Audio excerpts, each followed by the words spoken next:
my Crankie is a story.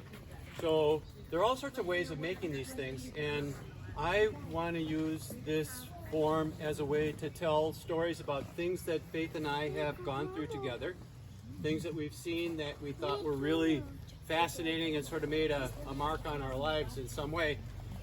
And this tale is about a portion of a backpacking trip that we took on Isle Royal out in Lake Superior. Isle Royal is a national park, and at the time that we were backpacking there, it was about 40 years ago probably, don't you think, Faith?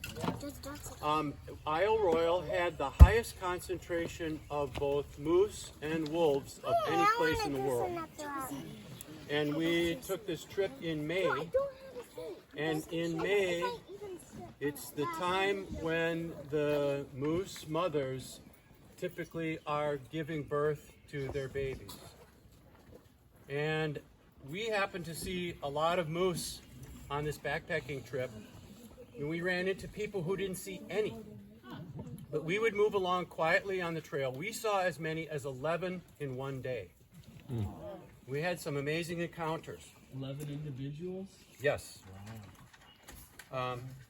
Minor technical adjustment here. But thank goodness we have someone in the Crank Masters Union on site at the moment. And willing to help. So, just to give you some background information, if you don't know, Isle Royal is in Lake Superior, which happens to look a lot like a wolf's head. And you can see where the red arrow shows you where Isle Royal is, and also where Lake Superior is relative to Wisconsin and Michigan and the UP, etc. And I don't have this upside down or anything, do I? Okay, good. All's good. Because I'm looking at this backwards, and it's like, sort of like trying to dance forward. So Isle Royal is actually very large. It's about 9 miles wide in its widest point and roughly 40 miles long. And the story that I'm going to tell you today happened at a lake called Chicken Bone. And you can see the map of the lake that I put on the bottom of this image. So you can see how the lake is shaped. It has a big peninsula, in essence, that comes out down here. It tends to funnel wildlife. And so, give you some background information. If you don't know what moose and wolves look like, this is a bull moose on the top and a couple of wolves on the bottom. And in the scheme of moose, there are, in this story, Are they moose or mice? when there are more than one, I think it's actually meese. But we did see a cow moose, so that'd be the mother, with a pair of twins. And that's really rare, but in a really easy winter, it is possible for the moose mother to have twins, and they have the possibility of delayed implantation of the impregnated embryos, so that they will have one baby if the winter is rough, but the possibility of another if it's easy.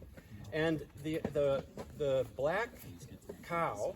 And I'm showing these just to separate them so you can see more easily. But the calves, the babies, are the two smaller ones that are stacked one on top of the other.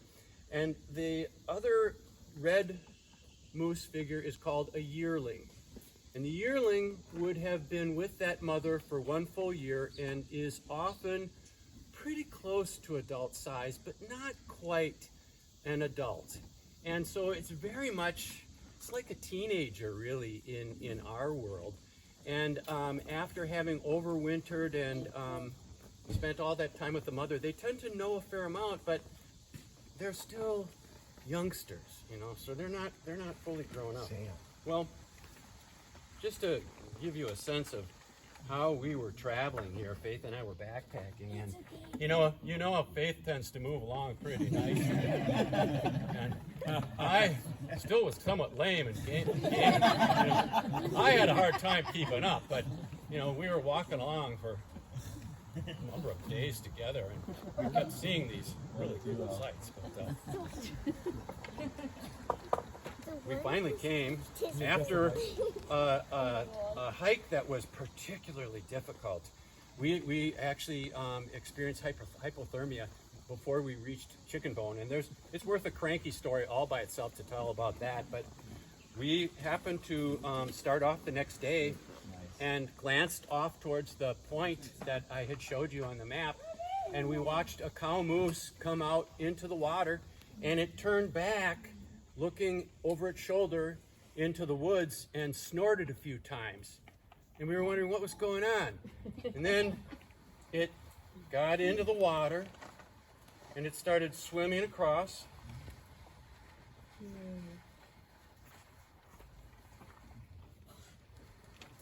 And shortly after, a yearling came out of the forest, trying to follow the mother, and it began swimming. So soon we were looking out on the lake. I'm sorry, it looks like they're going backwards. This is a flaw in my design. But we watched the yearling swimming after the cow as they cross the lake.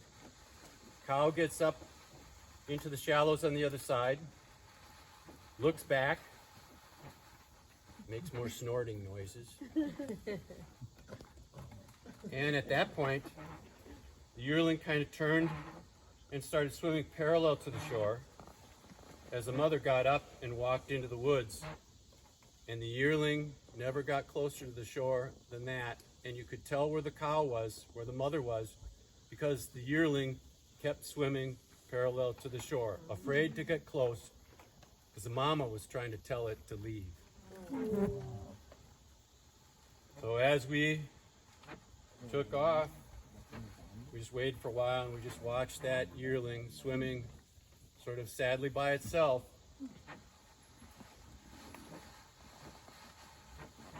Faith and I just, got back to our hiking. Skipping along the trail.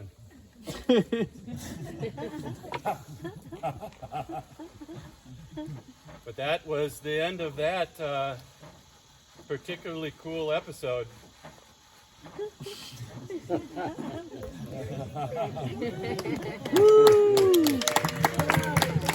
Bravo.